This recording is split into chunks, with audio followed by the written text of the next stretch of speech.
Saudara-saudara, apakah manfaatnya menggunakan teknologi virtual reality dan augmented reality?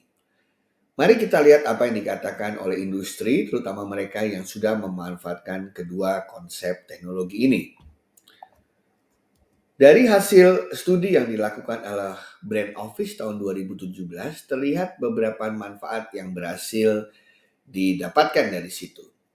Yang pertama adalah sekitar 58% responden mengatakan adanya model-model berdialog dengan pelanggan yang interaktif dan menyenangkan. Ya, nah, karena mungkin pelanggan itu kan tersebar di seluruh wilayah daerah, dan ketika ingin berdialog dengan perusahaan itu biasanya mereka harus jalan atau terbang atau pergi ke tempat tertentu, tapi sekarang dengan menggunakan VR dan AR mereka memiliki experience baru seolah-olah bertemu dengan yang bersangkutan. Kemudian 48% mengatakan bahwa mereka mendapatkan suatu peluang baru ya untuk menghasilkan berbagai kemungkinan-kemungkinan produk atau layanan yang dibutuhkan oleh pelanggan dan memperbaiki masalah-masalah yang mereka temukan dalam proses bisnis. Sementara cukup banyak, yaitu 45% mengatakan berbagai peluang baru dengan cara produk saya atau layanan saya bisa dilihat oleh orang lain sebelum mereka membelinya atau mengkonsumsinya. Jadi misalnya saya ingin membeli suatu produk furniture ya, terdiri dari beberapa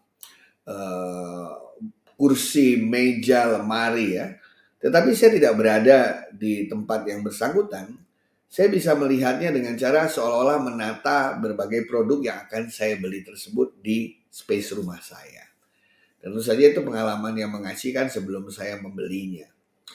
Dan dengan VR, 40% orang mengatakan mereka bisa menawarkan suatu produk atau layanan baru, gitu ya. 38% mengatakan karena sangat berguna untuk model-model grup pelanggan baru, terutama para kaum milenial yang senang akan teknologi dan senang menggunakan sesuatu yang bersifat baru, tidak membosankan. Di dalam bidang desain industri misalnya, mereka banyak menggunakan AR dan VR itu untuk merepresentasikan produk dalam bentuk virtual. Katakanlah Anda ingin membeli mobil, Anda bingung memilih warnanya. Kan kita tidak bisa membayangkan kalau kita membeli mobil warnanya biru, merah, hitam, kemudian interior dalamnya mau kita pilih kursinya dari bahan A, bahan B, bahan C. Dengan VR, AR, simulasi, animasi, saya bisa melihat itu sebelum saya membelinya.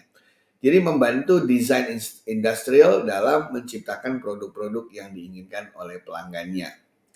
Dan dengan itu juga mereka bisa memproduksi sesuatu sebelum mereka bisa merancang sesuatu sebelum memproduksi dan memvalidasinya ke pelanggan. Jadi misalnya mereka ingin bikin sesuatu, mereka buat dalam bentuk AR, VR, barangnya belum jadi, baru ada barang virtual, dan mereka lempar ke calon pelanggan. Apakah menurut pelanggan ini menarik atau tidak, mereka akan membelinya atau tidak. Dan ketika pelanggan mengatakan, ini bagus tapi suatu bagian harus diubah, warna harus diubah, bahan harus diubah. Kemudian kita melakukan perubahan itu dan kita perlihatkan kembali sampai jadi. Jadi kita bisa melakukan desain, bisa menjual desain itu sebelum event kita memproduksinya. Dalam hal agility dan flexibility, itu juga sama seperti yang dikatakan tadi. Saya bisa membuat ribuan jenis skenario, ribuan jenis model, ribuan jenis prototipe tanpa harus mengeluarkan banyak dana. Karena kita hanya tinggal merubah atribut dari produk-produk yang kita ciptakan. TV misalnya, tinggal kita ubah besarnya, kecilnya, kemudian fitur-fiturnya, desainnya, ya, sebelum kita benar-benar melakukan pengembangan dari televisi yang dimaksud. Atau termasuk kalau kita ingin membangun suatu buah rumah begitu ya. Nah, jadi lebih fleksibel, lebih agile kita dalam memenuhi kebutuhan pelanggan. Banyak sekali orang-orang di industri itu yang bekerja membuat produk itu berdasarkan asumsi. Setelah jadi dilempar ke luar ternyata produknya gagal. Nah, dengan menggunakan AR VR ini kita bisa mengiklankan, bisa melihat, bisa mentes pasar dan juga bisa fleksibel menyesuaikan kebutuhan yang ada. Dalam hal planning dan presentation biasanya dipakai gabungan antara virtual reality dan augmented reality, disebut dengan mixed reality. Sebagai contoh, orang yang ingin membeli suatu unit apartemen. Dia datang ke apartemen itu tapi apartemennya baru jadi, masih kosong, belum ada furniture. Tapi ketika dia menggunakan goggle khusus, headset khusus, dia bisa melihat furniture sudah lengkap berada di dalam unit apartemen itu. Bahkan dia bisa memilih-milih, ada pilihannya, ada switch-nya, mau model interior design yang seperti apa. Gaya Romawi, gaya minimalis, gaya eksklusif, atau apa. Nah, ini adalah bagaimana mixed reality dipakai dalam mempresentasikan sebuah produk. Virtual reality conference juga bisa sangat menghemat waktu, biaya, cost ya. Misalnya pertemuan antara para CEO, presiden direktur dari berbagai perusahaan terkemuka di dunia, tentu saja sulit mencari waktu di mana semua CEO bisa hadir secara fisik. Apalagi jika mereka berada di negara yang berbeda. Dengan VR, mereka bisa hadir dalam sebuah lingkungan conference secara maya. Ya, jadi konferensi inilah yang paling banyak sekarang mulai diarahkan untuk VR AR karena orang sudah mulai bosan menggunakan model-model telekonferensi yang mainstream gitu ya.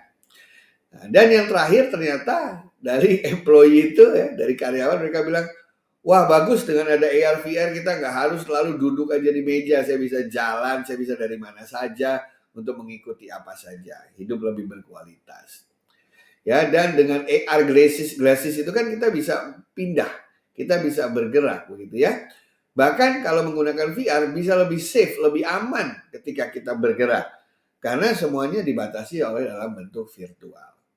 Jadi dengan kata lain, perusahaannya untung, pimpinannya untung, karyawannya pun merasakan manfaatnya.